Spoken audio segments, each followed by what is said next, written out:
नमस्कार, आप देख रहे हैं हम लोग। मैं हूं नगमा। सरकारी अस्पताल सस्ते होते हैं और प्राइवेट अस्पताल महंगे, ये बात सब जानते हैं।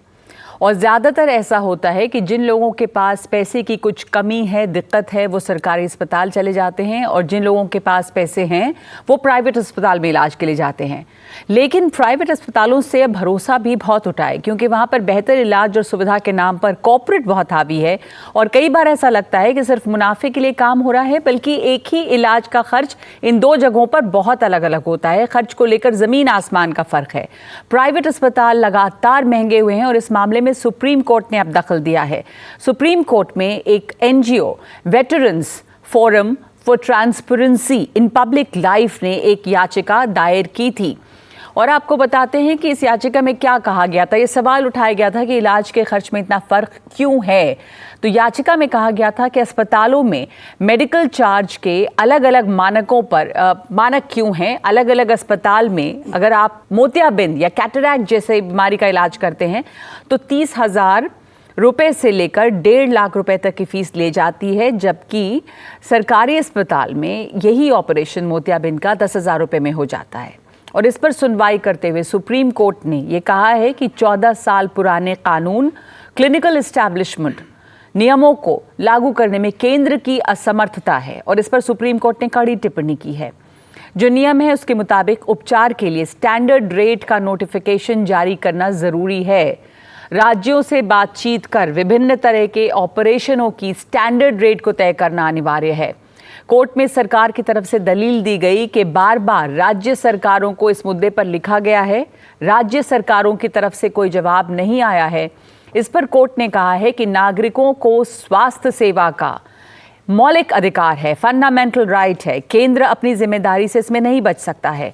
अदालत ने केंद्रीय स्वास्थ्य सचिव से भी कहा है कि 1 महीने के भीतर स्टैंडर्ड रेट के नोटिफिकेशन के लिए राज्यों के स्वास्थ्य सचिवों के साथ बैठक करें।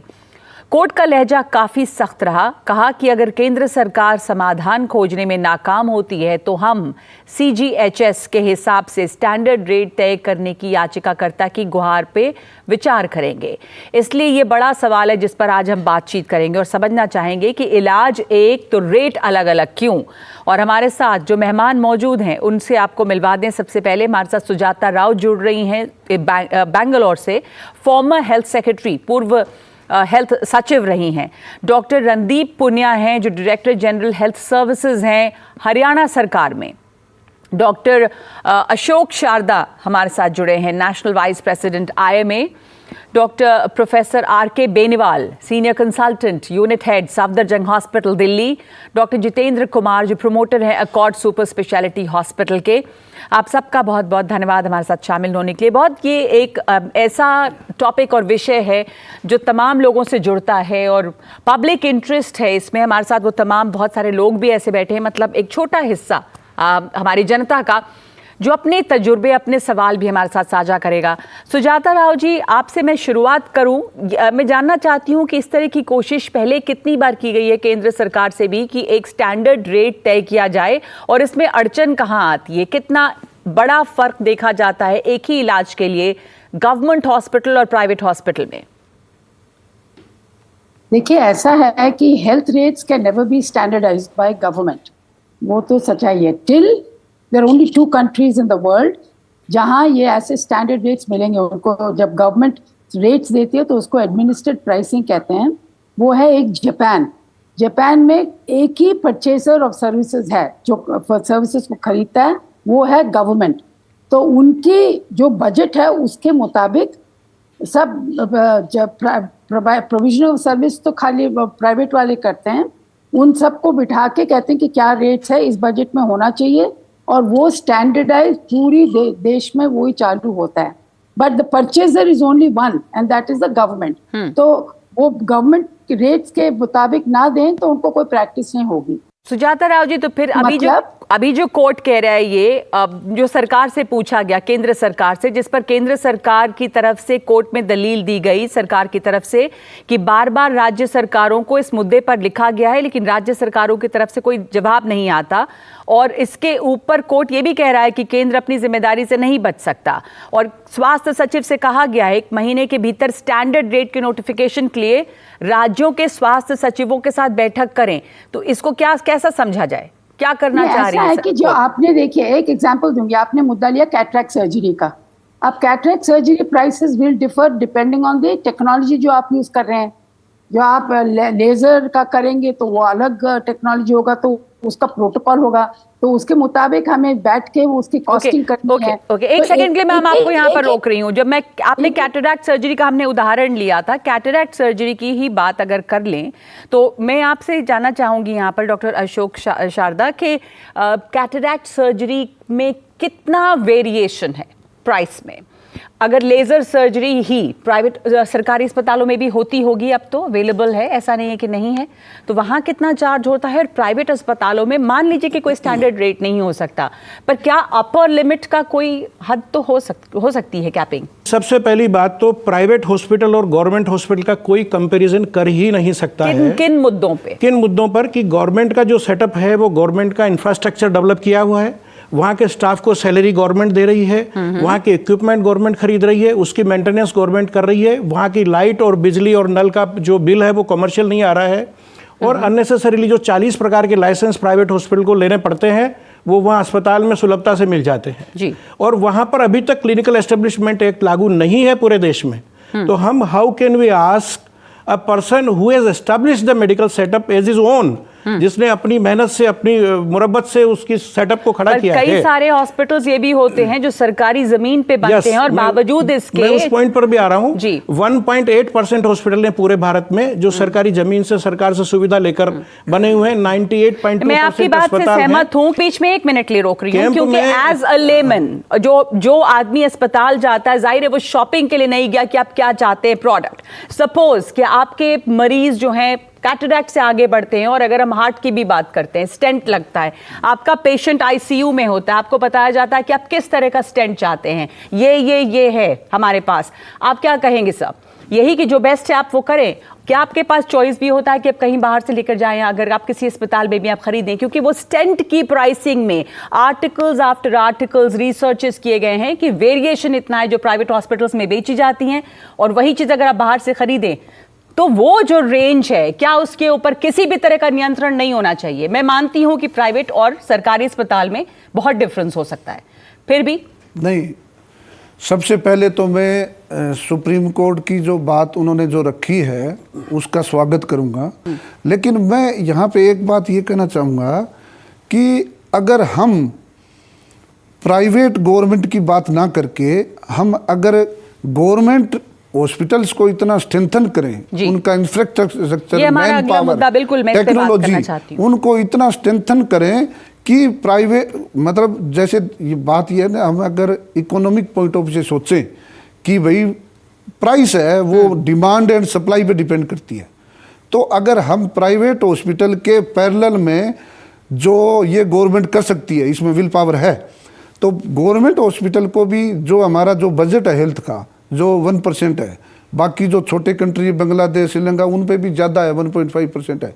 हम अगर ये बजट बढ़ा दें और गवर्नमेंट हॉस्पिटल में infrastructure, man power, technology, equipment सारा अच्छे से अच्छा करें तो कंपटीशन क्रिएट होगी प्राइवेट वर्सेस गवर्नमेंट, और ज्यादा से ज्यादा लोग गवर्नमेंट हॉस्पिटल जाना चाहेंगे, सुविधाएं मिलेंगी। हाँ। मान रही हूँ कि प्राइवेट हॉस्पिटल्स जो खुल रहे हैं उन्होंने अपने पैसे लगाए हैं, पर चूंकि ये हेल्थ सर्विसेज एसेंशियल सर्विसेज है, तो कई बार ये सवाल उठता है कि क्या यहाँ पे कॉर्पोरेट का इतना दबाव होना चाहिए कि टारगेट हो, प्रॉफिट कितना हो रहा है, डॉक्टर्स कितने प्रॉफिट ला रहे हैं, क्योंकि इससे आपके हेल्थ सर्विसेज पे असर पड़ता है and it becomes a money making machine. मैं इंटरवेन करूंगा कि इसमें देखो ये सबसे ज़्यादा प्रेशर तो है, आप सही कह रहे हो, लेकिन ऐसा भी है कि प्राइवेट हॉस्पिटल के लिए कैशलेस फैसिलिटी कर रखी है जी। और गवर्नमेंट हॉस्पिटल हाँ, में वो कैशलेस लोग नहीं है। जो जिनके पास कैशलेस फैसिलिटी, जिस तरह की इंश्योरेंस या नहीं है और नहीं आप है। अच्छा इलाज चाहते हैं और नहीं। गवर्नमेंट, और हम दिल्ली में बैठे बात कर रहे हैं, सफदरजंग और एम्स है यहाँ पे, LNJP है यहाँ पे, लेकिन वो गवर्नमेंट हॉस्पिटल जहाँ ये फैसिलिटीज नहीं है, जहाँ इलाज नहीं है अच्छे। तो एक मिनट आपके पास आऊंगी। डॉक्टर रणदीप पुनिया हमारे साथ जुड़े हैं, महानिदेशक हैं वो स्वास्थ्य सेवाएं हरियाणा, जो हेल्थ सर्विसेज है उसके आप महानिदेशक हैं। यहाँ जो बात उठ रही है, डॉक्टर बेनीवाल ने जो कहा कि जो गवर्नमेंट हॉस्पिटल्स हैं डॉक्टर साहब, वो इतने अच्छे या इतनी उसमें फैसिलिटीज ही नहीं है कि लोग वहां पर जाएं। आप कंपटीशन वहां क्रिएट होगा तभी तो लोग जाएंगे। दूसरे जो जाना चाहते हैं, इतनी भीड़ है अच्छे अस्पताल में, आप एम्स में इलाज करा लें, कितना मुश्किल है, सफदरजंग में आप इलाज कराने जाएं तो उस भीड़, उस लाइन से भी बचने के लिए लोगों को प्राइवेट हॉस्पिटल्स में जाना पड़ता है। क्या कर सकते हैं हम? एम्स बहुत बने हैं पर सुविधाएं छोटी छोटी जगहों पे पहुंचे, उन छोटे शहरों में फैसिलिटीज नहीं है गवर्नमेंट हॉस्पिटल्स में। क्या हाल, हरियाणा का क्या हाल है साहब? हरियाणा का सीन कुछ अलग है कि हमारे यहाँ हॉस्पिटल, गवर्नमेंट हॉस्पिटल में किसी प्रकार का कोई चार्ज नहीं लिया जाता है। हरियाणा के सभी निवासियों का मुफ्त इलाज किया जाता है। इसके अतिरिक्त हमारे पास से 22 जिले हैं, 22 जगह हमारा डायलिसिस सेंटर है। पर डॉक्टर पुनिया, वहाँ जहाँ मुफ्त इलाज होता है वहाँ की क्वालिटी इलाज की कैसी है? बात तो ये हो रही थी कि कितने लोग वहाँ पर जिनके पास पैसे होंगे, क्या वो भी उस इलाज के लिए वहाँ जाना चाहेंगे गवर्नमेंट हॉस्पिटल में? क्योंकि उसकी क्वालिटी अगर एक एम्स और सफदरजंग जैसी होती है तो लोग वहाँ पे जाएंगे। देखिए, वो आपकी बात ठीक है। मैं हरियाणा का सरकार का पक्ष से आपके सामने चूंकि रखना चाह रहा था कि हमारे यहाँ हर डिस्ट्रिक्ट हेडक्वार्टर पे हम इंफ्रास्ट्रक्चर को भी अपग्रेड कर रहे हैं, इक्विपमेंट्स भी अपग्रेड कर रहे हैं, सभी प्रकार की अपग्रेडेशन हो रही है। हर जिले में मेडिकल कॉलेज भी आ रहा है, हमारे 3-4 जगह तो शुरू होने वाले हैं अभी मेडिकल कॉलेज, शायद इसी साल से शुरू हो जाएंगे। डॉक्टर पुनिया, अभी डॉक्टर बेनीवाल एक और बात कर रहे थे कि सारी के सारी जो ध्यान दिया जा रहा है वो प्राइवेट हॉस्पिटल पे, जैसे जब पेशेंट्स जाते हैं तो जो ईज है, जो जिस आसानी से हम एडमिट दाखिल हो जाते हैं अस्पताल में, वो गवर्नमेंट हॉस्पिटल्स में नहीं है। वहाँ कैशलेस फैसिलिटीज हैं, यहाँ पर जो है वो आप पैसे जमा कराएं पहले तभी एडमिशन, इस तरह की चीजें भी होती हैं। आप कह रहे हैं कि हाँ मुफ्त इलाज भी होता है, बट बहुत सारे सरकारी अस्पतालों में डेफिनेटली ये दिल्ली की बात कर रहे होंगे, क्योंकि क्लिनिकल एस्टेब्लिशमेंट एक्ट जो है वो चूंकि हेल्थ स्टेट सब्जेक्ट आप सभी को पता है, और 11 या 12 स्टेट ने अभी तक अपनाया है। इवन शायद मेरे ख्याल से दिल्ली यूनियन टेरिटरी ने अब नहीं अपनाया है। क्लिनिकल एस्टेब्लिशमेंट एक्ट काफी चीजें तय करता है, क्वालिटी भी तय करता है और रेट्स पे भी काफी अंकुश लगता है। अकेला सरकारी सिस्टम जो है, जिस तरीके से कोविड की लड़ाई जो लड़ी गई थी, उसमें प्राइवेट सेक्टर की भूमिका को भी नकारा नहीं जा सकता। प्राइवेट सेक्टर ने भी काफी अच्छी भूमिका निभाई। हम लोगों ने हॉस्पिटल्स को चिन्हित किया था, उनके बेड आरक्षित किए थे, उन लोगों ने अच्छा कोऑपरेट किया था उन लोगों ने कि, और एक रेट भी हमने फिक्स करी थी उस समय में, और उस रेट से ज्यादा रेट हमने नहीं लेने दी थी। अच्छा, जहां तक रेट का सवाल है, अकेला रेट की एक कंप्लेंट नहीं होती है मरीज की। मैं चूंकि महानिदेशक के रूप में काम कर रहा हूं तो मेरे पास जो कंप्लेंट आती है उनको मैं एनालाइज करता हूं, किस प्रकार की कंप्लेंट आती है। कंप्लेंट सिर्फ अकेले पैसे की नहीं आती, कंप्लेंट ये भी आती है कि उसकी कोई प्रोसीजर जो जरूरी नहीं थी वो कर दी, या एडमिशन उसका बिना एडवांस पैसे के उनका एडमिशन के लिए डिनाइल कर दिया गया, या डिस्चार्ज के समय में उसके साथ कोई प्रॉब्लम हुई है, या जो प्रोटोकॉल ट्रीटमेंट का होना चाहिए, और काफी चीजें हैं। तो इन पर डेफिनेटली काम करने की जरूरत है। तो ये बातचीत हम जारी रखेंगे कि क्या सरकारी अस्पतालों में और प्राइवेट अस्पतालों में इतना ज्यादा फर्क होना चाहिए। एक ब्रेक के बाद ये चर्चा जारी रहेगी।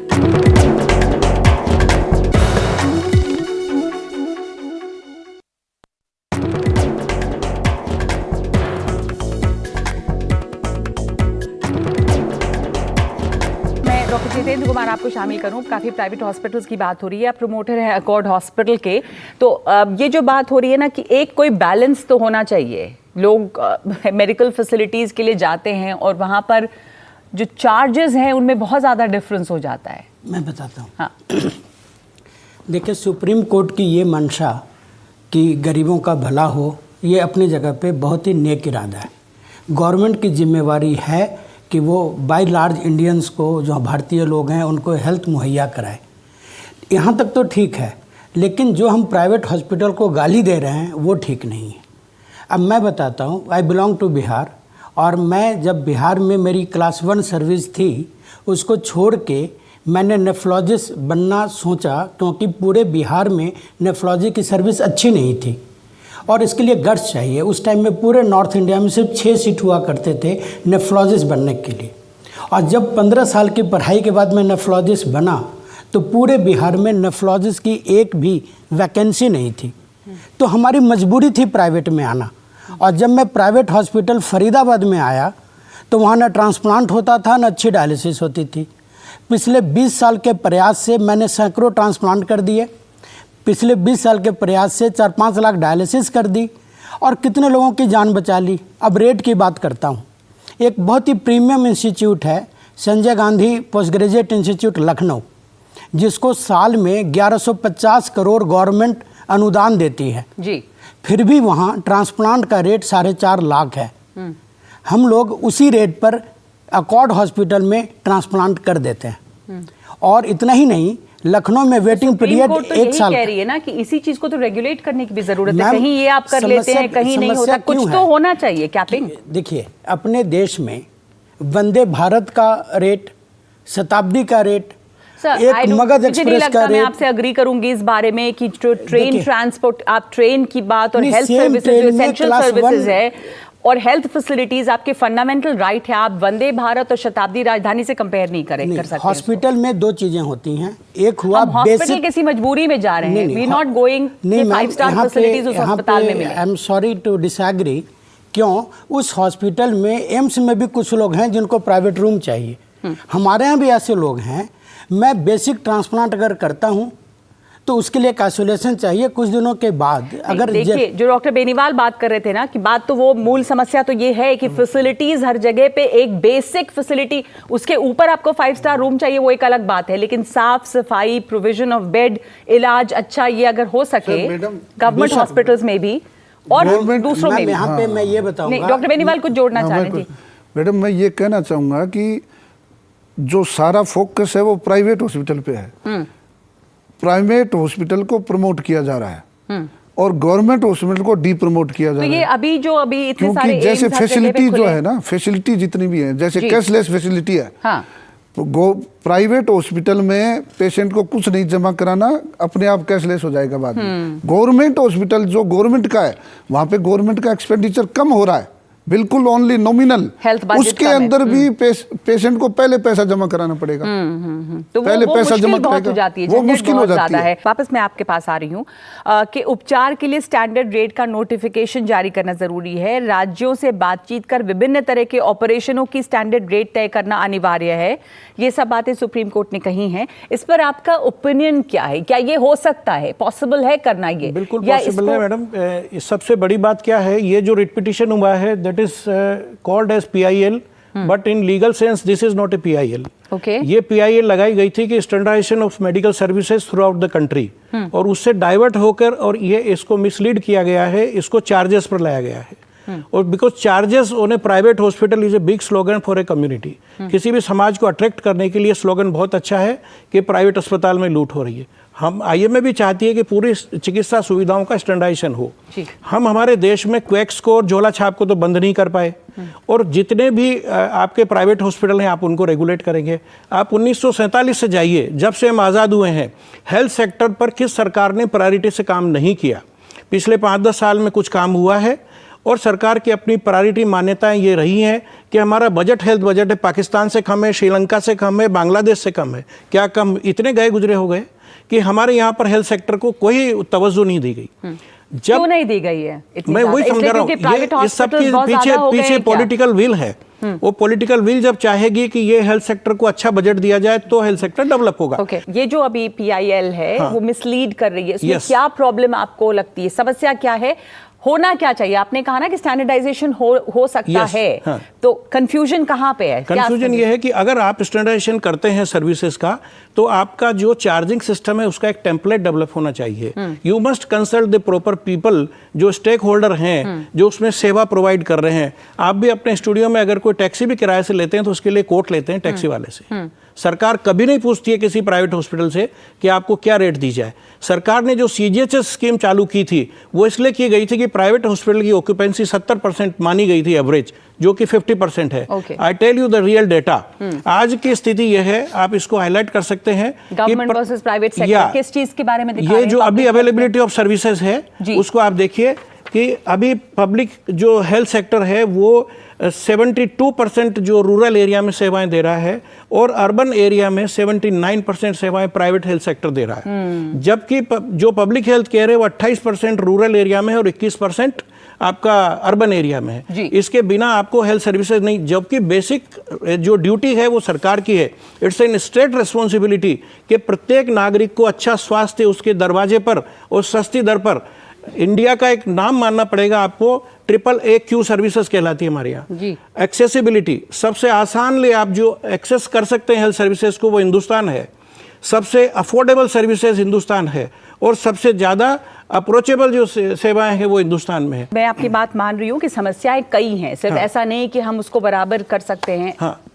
लेकिन ये जो अभी PIL की बात आप कर रहे हैं कि मिसलीड कर रहा है, डॉक्टर बेनीवाल, ये किस तरह मिसलीड कर रहा है और क्या इसमें प्रॉब्लम, मतलब आप ये मानते हैं, आप मान लीजिए इस PIL को भी छोड़िए, पर एक मोटे तौर पर ये बात है ना कि गवर्नमेंट और प्राइवेट सेक्टर के कॉस्ट में डिफरेंस बहुत है, होगा क्योंकि आप अपने पैसे लगा के कर रहे हैं, सरकार मदद नहीं दे रही है। मैडम ऐसा है, ये जो मिसलीड की ये कह रहे हैं ना, ये जो PIL जून 2020 में डाली गई थी और उसमें से ये चल रहा है, तो उसमें क्या कि कोविड के मामले में जब कोविड हुआ था, मैं मानता हूँ कि उसमें कुछ हायर प्राइसेज आई थी, कई बार इस तरह की सिचुएशन आई थी, क्योंकि उस समय कोई वो बेड की अवेलेबिलिटी नहीं थी, उसमें भी हुआ। और जैसे ऐसे है, जैसे मान लो ICU बेड है, उसका चार्जेस पर डे 30,000, 35,000, 40,000 था। और वो भी चार्जेस तब था जब उसमें एसेसरीज के चार्जेस अलग थे। जैसे PP किट है, अब जैसे एक डॉक्टर है वो राउंड ले रहा है, 20 पेशेंट है उसके वार्ड में, 20 पेशेंटों को देख रहा है वो अपनी ड्यूटी में, एक PP किट बन के, लेकिन उस PP किट की कॉस्ट हर पेशेंट के बिल में लग गई, जबकि यूज हुआ एक ही। तो इस तरह की कुछ कोविड में हुआ था और बिल भी हाई थे, इसलिए ये लगी है। लेकिन मैं एक, आप पूछ रहे हो ना कि मानक तय कैसे किए जा सकते हैं, मानक तय भी हो सकता है इस तरह से कि भी हम हॉस्पिटल की कैटेगरी तय करें, टाइप 1, टाइप 2, टाइप 3 ग्रेडिंग करें on the basis of infrastructure, facility, man power, technology और हेल्थ केयर फैसिलिटी, जिसमें ICU फैसिलिटी कितनी है। तो हम लोग में एक ब्रेक ले रहे हैं।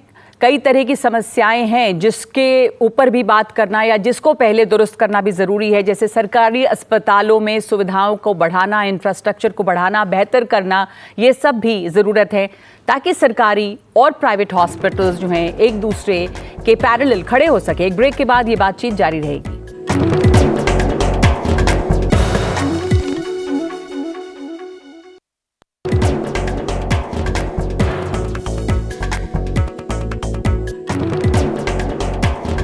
यहाँ पे कुछ लोग हैं ना, आप जी बोलिए। नमस्कार सर। नमस्कार मैम, मेरा नाम डॉक्टर अरुण कुमार सिंह है। मेरा प्रश्न ये है कि अगर भारत में देखा जाए तो मोर देन 70% लोग जो है मिडिल फैमिली से बिलोंग करते हैं, और जो बार बार हम लोग सरकारी हॉस्पिटल की बात कर रहे हैं, तो मैं तो खुद चाहता हूँ कि मैं सरकारी हॉस्पिटल में जाऊँ, लेकिन जब इंफ्रा की बात करते हैं, इक्विपमेंट की बात करते हैं, तो कहीं ना कहीं हम सरकारी हॉस्पिटल में इंफ्रा लैक करता है। दूसरी चीज़ ये है कि जो नंबर ऑफ हॉस्पिटल्स हैं सरकारी, वो बहुत कम है। प्राइवेट क्या है कि गली मोहल्ले में अगर कुछ इमरजेंसी में हमें रिक्वायरमेंट आई तो हम अपने मोहल्ले में चले गए, बट सरकारी अगर 15 किलोमीटर दूर है तो। डॉक्टर साहब भी कह रहे थे कि चूंकि वो गवर्नमेंट इंफ्रास्ट्रक्चर बहुत डेवलप नहीं किया, इसलिए समस्या होती है। प्राइवेट जो है वो डेवलप्ड हैं। आप लोगों को आप बताना चाहेंगी कुछ किसी तरह का की प्रॉब्लम इलाज के दौरान, या कुछ ये जो हम कॉस्ट एक्सपेंसेस की बात कर रहे हैं, कोई तजुर्बा आपका? नमस्कार मैम, मेरा नाम सुनीता सिंघल है। तो मेरा एक छोटा सा एक्सपीरियंस है। जब मैं गवर्नमेंट हॉस्पिटल में गई, एक मेरे बहुत ही नोन थे, उनके पास इतना पैसा नहीं था कि वो प्राइवेट हॉस्पिटल में जा सकें। उनकी डिलीवरी हुई थी और उनको हाइजीन के तौर पे गवर्नमेंट इतना पैसा लगाती है, हॉस्पिटल पे लगाती है, डॉक्टर्स पे लगाती है, तो डॉक्टर्स जो है राउंड नहीं ले रहे हैं, मॉर्निंग इवनिंग में उनको देख नहीं दे रहे हैं, उनकी प्रॉब्लम क्या है वो समझ नहीं रहे हैं। और वही डॉक्टर जब प्राइवेट में जाते हैं तो वो पूरी अटेंशन देते हैं, पूरी अटेंशन पेशेंट को देते हैं, उनकी प्रॉब्लम पूछते हैं, सारी चीज़ें करते हैं। तो ये चीज़ें गवर्नमेंट में क्यों नहीं होती हैं? क्योंकि गवर्नमेंट किसी तरह की कोई जवाबदेही नहीं है वहाँ पर, और उनको इतना पैसा मिलता है वहाँ पर, और उसके बाद भी वो अपनी दोनों ही बातें जो है ना, वो गवर्नमेंट सेक्टर में समस्या क्या है वो ही हाईलाइट कर रही है। एक आप भी कुछ शेयर करना चाहेंगे, आप में से कोई भी और बोलना चाहे? गवर्नमेंट हेलो सेक्टर में जी मैं आ नमस्ते रही हूँ। मैम। नमस्ते सर, मैं डॉक्टर आशीष त्रिपाठी। मेरा प्रश्न ये है कि प्राइवेट हॉस्पिटल में कभी कभी क्या होता है, जो चीज़ ज़रूरत नहीं होती उसको भी ऐड कर दिया जाता है। फॉर एग्जांपल आईसीयू केसेस में हाँ हाँ पेशेंट को मालूम ही नहीं होता या पेशेंट के परिवार को नहीं मालूम होता कि ये ज़रूरी भी है नहीं ज़रूरी है, लेकिन ये एक उसको बहुत बाद बड़ी में पता समस्या चलता आती है है कि ट्रांसपेरेंसी नहीं। ट्रांसपेरेंसी नहीं है।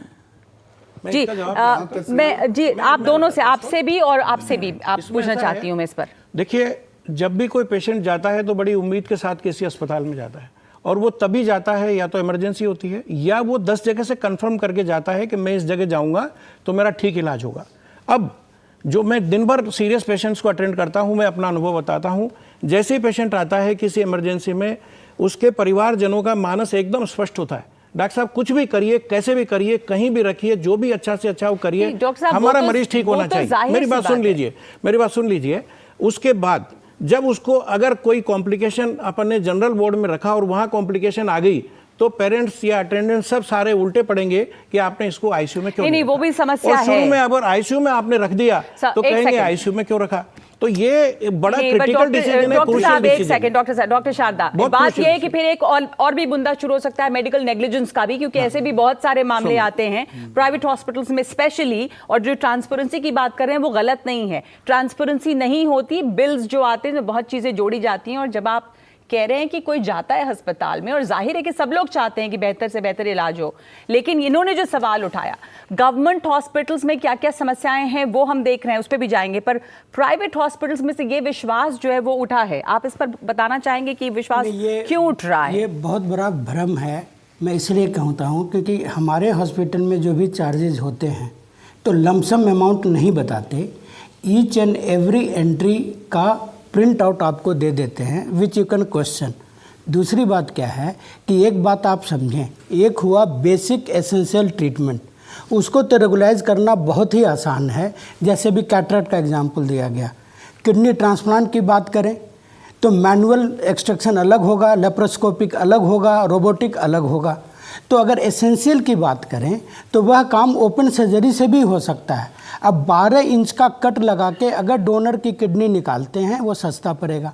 अगर लेप्रोस्कोपी करते हैं जिसमें डोनर को सिर्फ 4 इंच का कट लगा, डॉक्टर जितेंद्र कुमार, क्या पेशेंट के अटेंडेंट्स को इतनी डिटेल्स में बताया जाता है कि आप क्या चूज करना चाहते हैं? मान लीजिए आपके अस्पताल में किया जा रहा है, पर एक जनरल बात है, आई थिंक इसको मानने में कोई बुराई नहीं है कि बहुत बार पता नहीं चलता है और आपके पास जो बिल आते हैं उसमें बहुत सारे आम लोगों को हमें नहीं पता कि क्या एसेंशियल है क्या नहीं। प्रॉब्लम यहाँ पे मैम ये है, जैसा सर ने कहा कि हम लोग कभी भी इंडियंस कागज को डिटेल नहीं देखते।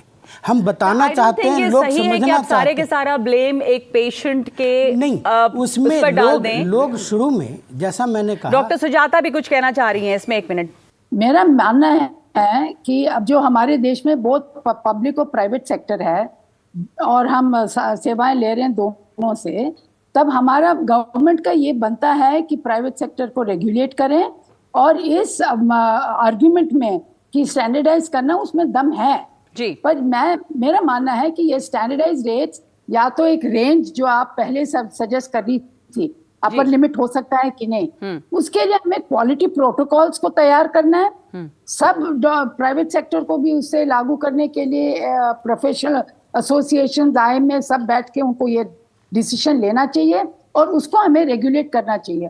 और उसका जो कॉस्टिंग है, आप एक बैंड दे दें या जो भी है, जो सीए आप उसकी मेंशन कर रही थी, वहां पे भी हमारा ये था कि रूल कि हर हॉस्पिटल अपने रेट्स दिखा तो दें। एक पेशेंट जब हॉस्पिटल में जाता है कितना होगा ये तो मालूम ही नहीं है उसको, और बाद में बिल आ जाती है कि ग्लव्स हमने 70 ग्लव्स 40 घंटों में यूज किया है, जो is there any sense in that? और किसको अपील कर सकते हैं? कोई नहीं कहते हैं कि बस देना है, नहीं तो पेशेंट को हम रिलीव नहीं करेंगे, ऐसा बिहेवियर उनका बर्ताव होता है। तो मेरा मानना है कि गवर्नमेंट और एक्टिवली प्राइवेट सेक्टर को रेगुलेट करना चाहिए, नंबर 1। नंबर 2, जैसे डॉक्टर साहब बेनीवाल जी ने कहा, we have to invest in public sector. मेरा मानना है कि दिल्ली में बिकॉज सफदरजंग, LNJP, एम्स वगैरह बड़े बढ़िया तारीख क्वालिटी दे रहे हैं, उसी की वजह से थोड़ा कंट्रोल है प्राइवेट सेक्टर प्राइसिंग में। आप मान लीजिए एक आर्गुमेंट के लिए कि एम्स नहीं है, सफदरजंग नहीं है, LNJP नहीं है, जीबी पंत नहीं है, कोई गवर्नमेंट हॉस्पिटल नहीं, तो देखिए क्या करेगी बिल्कुल। आपकी प्राइवेट सेक्टर। डॉक्टर राव रोक रही हूँ, डॉक्टर पुनिया हाँ। भी इसमें जोड़ना चाहते हैं। डॉक्टर रणदीप पुनिया, आप इसमें कुछ जोड़ना चाह रहे हैं?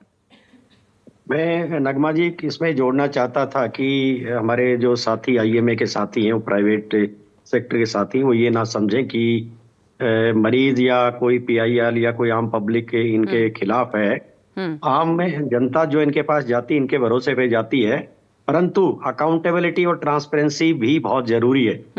और मैं इसमें ये जो सुप्रीम कोर्ट का डिसीजन है, इस पे सरकार कोई निर्णय लेगी, कुछ होगा, मैं मेरी तरफ से इनको सजेस्ट करना चाह रहा था ईएमए को, प्राइवेट सेक्टर को, कि अपनी कम से कम वेबसाइट पे ये सारी चीजें डालें, ये कि इनकी जो रेट्स हैं वो क्या है, इनकी किसी उसकी एडमिशन की फीस कितनी है, री एडमिशन की फीस कितनी है, जी। इनकी फेल्योर रेट कितनी है, मोर्टेलिटी रेट कितनी है, इनकी सक्सेस रेट कितनी है, ये सभी चीजें वेबसाइट पे डाल सकते हैं तो ट्रांसपेरेंसी दिखती है। जी, तो आपने कहा इसके कि अलावा भी जहां आप accountability, जाते हैं वहां आपकी हमारे एक पास लिस्ट समय जो इतना है, ही, मैं आपको बीच में रोक रही हूँ। आप right। लोग दोनों लोगों की बात जो ये है कि अकाउंटेबिलिटी और ट्रांसपेरेंसी की जरूरत तो है ही, और कहीं ना कहीं रेगुलेशन तो होना ही चाहिए, स्टैंडर्डाइजेशन और एक तरह का एक निगोसिएशन भी कि कहाँ पर ये होना चाहिए। तो ये बातचीत करके हो सकता है। हम लोग में एक ब्रेक ले रहे हैं और उसके बाद इन मेडिकल सुविधाओं पर जो हमें और हमारे और आपके लिए बेहद ज़रूरी हैं, वो कैसे और बेहतर हो सकती हैं, ये चर्चा हम जारी रखेंगे।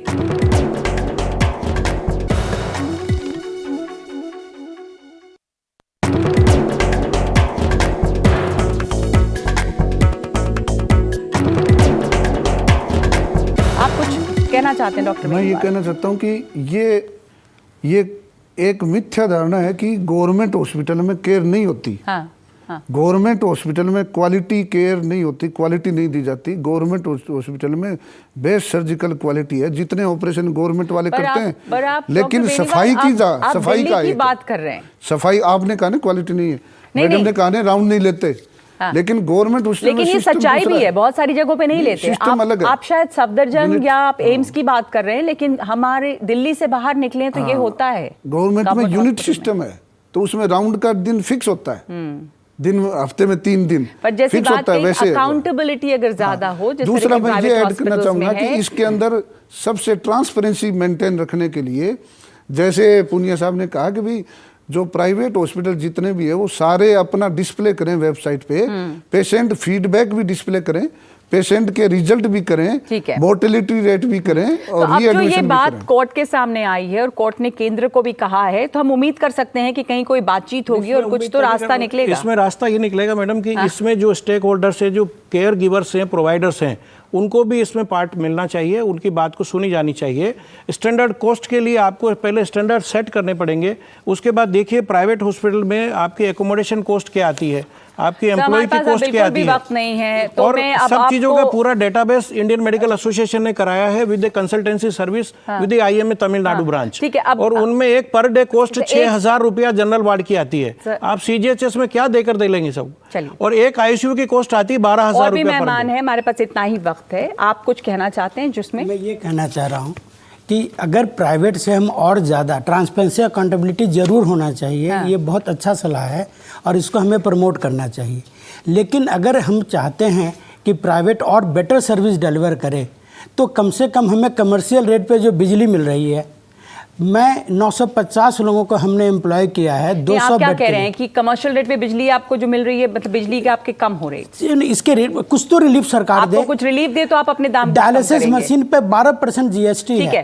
जो स्टाफ हम हायर करते हैं उसमें 18% जीएसटी है, ताकि आप भी कम्पिटिटिव थोड़े हो पाए। कुछ तो अनुदान, कुछ तो सहूलियत मिले कि हम यह सेवा अल्टीमेटली डॉक्टर सुजाता आखिरी आपको जोड़ना चाहती है, फिर हमें इस समय इस प्रोग्राम को, बहस को यहीं पर रोकना होगा। डॉक्टर सुजाता। हाँ, नहीं, मैं ये कह रही थी कि देयर इज आल्सो, जो प्राइवेट सेक्टर भी काफी प्रेशर में है कि मतलब जो स्पेशलिस्ट हैं वो मिलना ही मुश्किल है, क्योंकि काफी सप्लाई शॉर्टेजेस हैं। सुपर स्पेशलिस्ट एक करोड़ 2 करोड़ 3 करोड़ मांगते हैं, तो उस ह्यूमन रिसोर्सेज को हमें बढ़ाना चाहिए। उसमें तो उनके आर्गुमेंट ठीक है कि काफी उनमें भी उनको इन्वेस्टमेंट करना पड़ता है, but we have to get some standard bar ये नहीं कि एक हॉस्पिटल 2 लाख लेता है जो जहाँ 20,000 में काम हो सही बात सकता है। है। दैट काइंड तो ऑफ एक वेरिएशन स्टैंडर्ड बार तो मस्ट होना ही रिड्यूस चाहिए। इतना ट्रांसपेरेंसी। डिफरेंस, इतना फर्क नहीं हो सकता कि एक चीज का इलाज कहीं 20,000 में हो रहा और कहीं 2 और 2.5 लाख में। तो उसके ऊपर एक नेगोशिएशन और बातचीत की जरूरत है। इस पे बहुत बहस हो सकती है, पर अभी हमारे पास इतना ही बस उसके लिए वक्त है इस कार्यक्रम में। डेवलप करना होगा। बहुत धन्यवाद आपका। अब हम इसके आगे जाहिर है कि इंफ्रास्ट्रक्चर बेहतर, ह्यूमन रिसोर्सेज बेहतर, गवर्नमेंट को इन्वेस्ट करना होगा अच्छे अस्पतालों में, ये तमाम चीजें हैं, तभी आप कंपिटिटिव हो सकते हैं। पर अच्छी बात यह है कि इस पे चर्चा हो रही है और आगे बातचीत और हो इसके ऊपर। सुविधाएं बढ़ाने की बहुत जरूरत है, जैसा आप बार बार कह रहे हैं, गवर्नमेंट सेक्टर में कम से कम। तो बहुत धन्यवाद आप लोग का हमारे साथ जुड़ने के लिए। आज हम लोग में इतना ही।